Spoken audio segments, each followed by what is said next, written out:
원합니다. 하나님 그 분별력으로 저희를 훈련하여 주시기를 원합니다.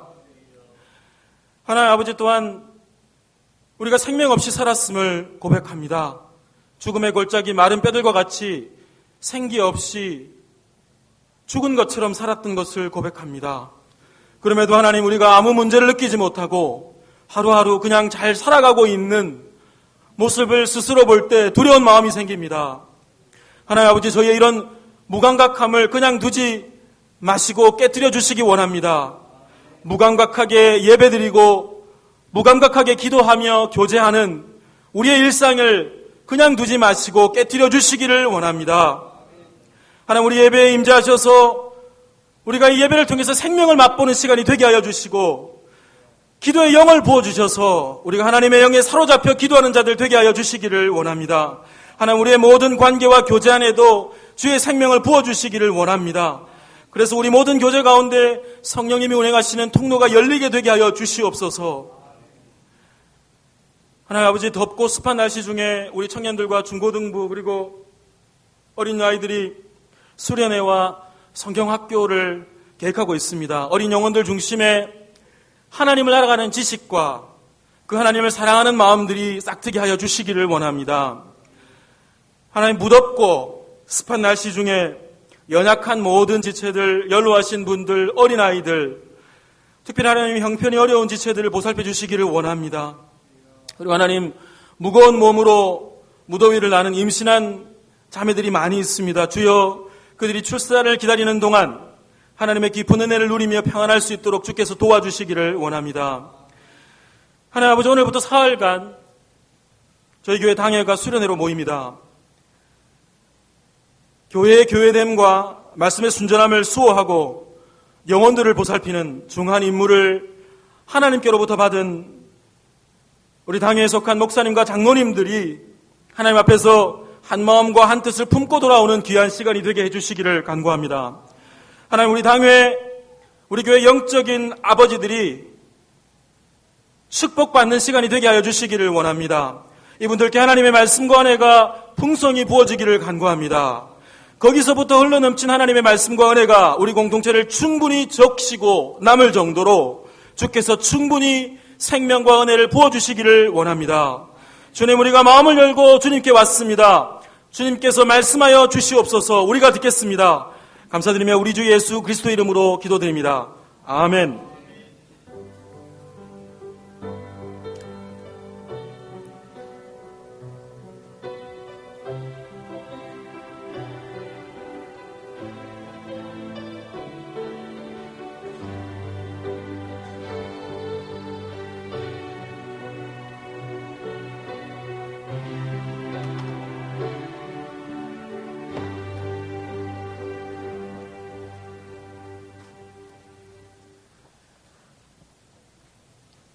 하나님 말씀 봉독하겠습니다. 사도행전 2장 14절에서 36절까지입니다.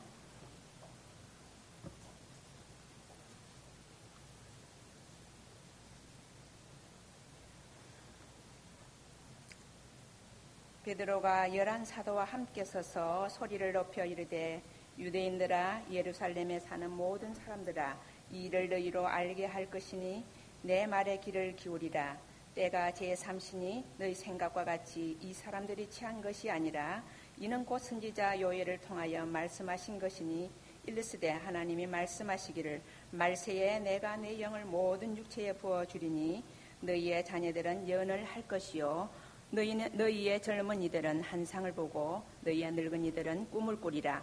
그때 내가 내 영을 내 남종과 여종들에게 부어주리니 그들이 예언할 것이요 또 내가 위로 하늘에서는 기사를 아래로 땅에서는 징조를 베풀리니 곧 피와 불과 연기로다.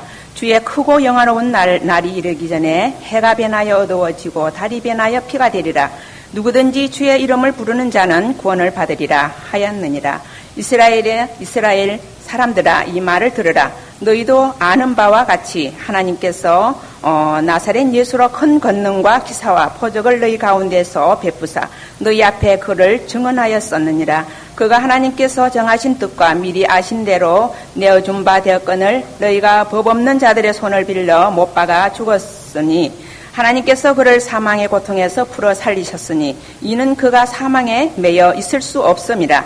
다윗이 그를 가리켜 이르시되 내가 항상 내 앞에 계신 줄을 배웠으며 나로 요동하지 않게 하기 위하여 그 내 우편에 계시도다. 그러므로 내 마음이 기뻐하였고 나의 해도 즐거웠으며 육체도 희망에 거하리니 이는 내 영을 음부에 버리지 아니하시며 주의 거룩한 자로 썩음을 당하지 않게 하실 것이미로다. 주께서 생명의 길을 내게 보이셨으니 주 앞에서 내게 기쁨이 충만하게 하시리로다 하였으므로 형제들아 내가 조상 다윗에 대하여 담대히 말할 수 있노니 다윗이 죽어 장사되어 그 묘가 오늘까지 우리 중에 있도다. 그는 선지자라. 하나님 이미 맹세하사 그 자손 중에 한 사람을 그 위에 앉게 하리라 하심을 알고 미리 본고로 그리스도의 부활을 말하되 그가 음부의 버림이 되지 않고 그의 육신이 썩음을 당하지 아니하시리라 하였더니 이 예수를 하나님께 살리신지라. 우리가 다 그 이 일의 증인이로다. 하나님이 오른손으로 예수를 높이심에 그가 약속하신 성령을 아버지께 받아서 너희 보고 듣는 이것을 부어주셨느니라. 다윗은 하늘에 올라가지 못하였으나 신이 말하여 이르되 주께서 주께 말씀하시기를 내가 내 원수로 내 발등상 되게 하시기까지 너는 내 우편에 앉아 있으라 하였도다 하였으니 그런저 이스라엘 온 집은 확실히 알지니 너희가 십자가에 못 박은 이 예수를 하나님이 주와 그리스도가 되게 하셨느니라 하니라. 아멘.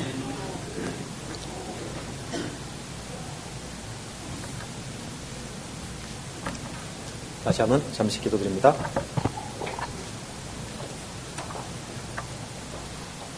돌아가신 아버지, 저희들이 말씀 앞에 나왔습니다.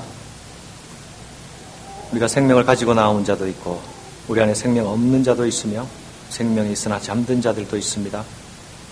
주의 성령의 능력으로 이 시간 역사하시어서 각자의 심중에 필요한 말씀들을 적용시켜 주시옵소서.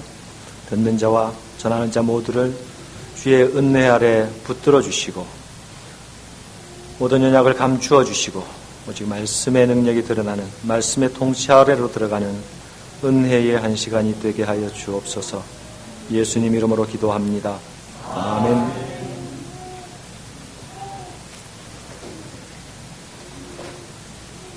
그리스도 안에서 사랑하는 성도 여러분, 오순절 성령 강림으로 인해서 나타난 기이한 현상, 급하고 강한 바람 같은 소리는 그날 오순절을 위해 몰려든 사람들에게도 주목받는 사건이었습니다. 그들은 그 소리가 나는 곳을 향하여 몰려들었습니다. 몰려든 자들은 이스라엘 주변에 지중해를 중심으로 하는 유럽과 아시아, 북아프리카에 속한 14개 지역과 나라에서 온 디아스포라 유대인들과 그리고 예루살렘에 있는 유대인, 그리고 유대인 개종자들, 이렇게 구성되어 있었습니다. 그들은 자신들이 보고 듣는 것으로 인하여서 한편으로는 놀라고 한편으로는 신기하게 생각했습니다. 그들은 자기 앞에 서 있는 사람들이 모두 자기 나라 말을 구사하고 있는 것에 대해서 아주 놀랐습니다. 그리고 그 이유를 알 수 없어서, 그 근원을 알 수 없어서 서로 소동하며 수군거리기 시작했습니다. 저들이 우리의 난곳 방언으로 말함이 어찌미뇨, 이렇게 말했습니다. 지금 그들 앞에서 말하고 있는 사람들은 갈릴리 사람들이었기 때문이었습니다. 그들은 이 일이 도대체 어떻게 된 거냐라고 하고 있습니다. 그때에 베드로가 그 사람들을 향하여서 설교를 시작합니다. 베드로는 먼저 그들이 가지고 있는 생각, 그들이 가지고 있는 오해가 사실이 아니라는 것을 설명하는 것으로부터 그의 설교를 출발합니다. 사람들은 모두 자기들의 이해와 판단이 자기들의 수준을 넘어가지 못하기 때문에 그들은 자신 앞에 일어난 사건에 대하여서 이들이 필시 새 술에 취하였기 때문일 거다. 술에 취하였을 것이다. 맨정신으로는 도대체 이런 일이 날 수 없으니까 그리 추측할 수밖에 없었습니다. 그리고 심지어 조롱하기까지 합니다. 그들은 성령 강림과 그에 따라서 일어나는 일을 소위 하나님의 하시는 일로, 하나님의 손과 관련된 일로 이해할 방도가 전혀 없었습니다. 그러니 그들은 그들 수준의 이해, 그들 수준의 판단을 가질 수밖에 없었습니다. 오늘도 세상은 언제나 하나님의 일들에 대하여서 그들의 수준, 그들의 판단으로 이해하고 오해하며 조롱합니다. 그러나 세상의 이런 오해는 어쩌면 자연스럽고 아주 당연한 것입니다. 그러나 세상이 악하다고 하는 것은 자신들이 이해되지 않는 일을 만날 때에 그것을 경외감으로 바라보거나 또는 진지하게 겸손하게 그것을 대하지 않는다는 것입니다.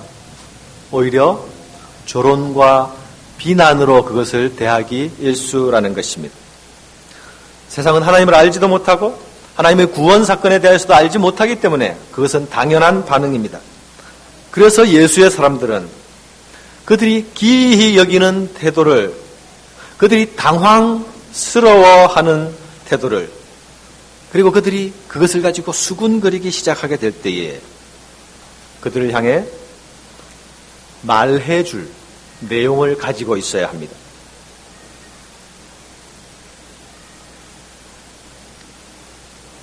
베드로는 11사도와 함께 서서 그들을 향해 외칩니다. 유대인과 예루살렘에 사는 모든 사람들아, 이렇게 외칩니다. 내가 이 일을 너희로 알게 할 것이라. 내 말에 귀를 기울이라.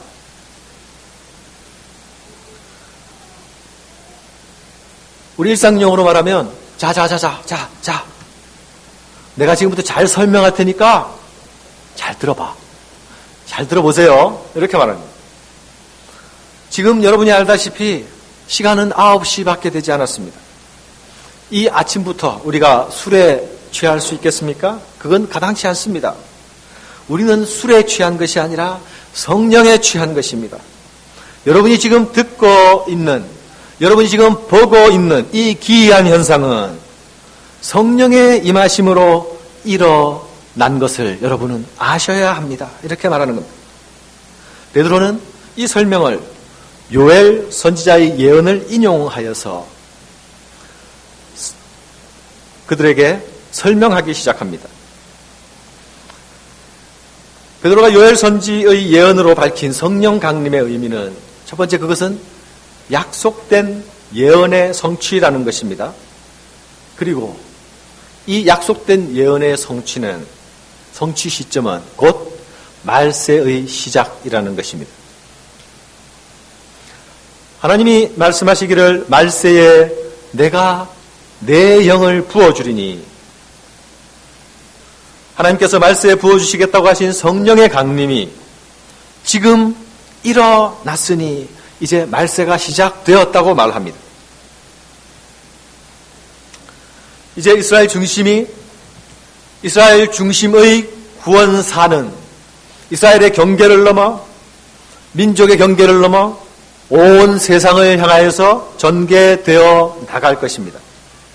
또 모든 연령과 계층을 넘어 성별을 뛰어넘어 하나님의 영에 부어주시는 시대가 시작될 것입니다. 17절에서 18절은 지금 일어나고 있는 일에 대한 설명이고, 19절, 20절은 앞으로 일어나게 될 일에 대한 설명입니다. 궁극적 심판의 날은 아직 임하지 않았지만 이제 말세가 시작되었으니 그 심판의 날은 오고 있다는 경고입니다. 주의 크고 영화로운 날, 이것이 무엇을 의미합니까? 이스라엘은 메시아 사상을 가져오고 있었다는 것을 여러분은 잘 압니다. 이스라엘이 가지고 있는 메시아 사상 중에 소위 파루시아, 주의 날이라는 사상이 있습니다. 이스라엘은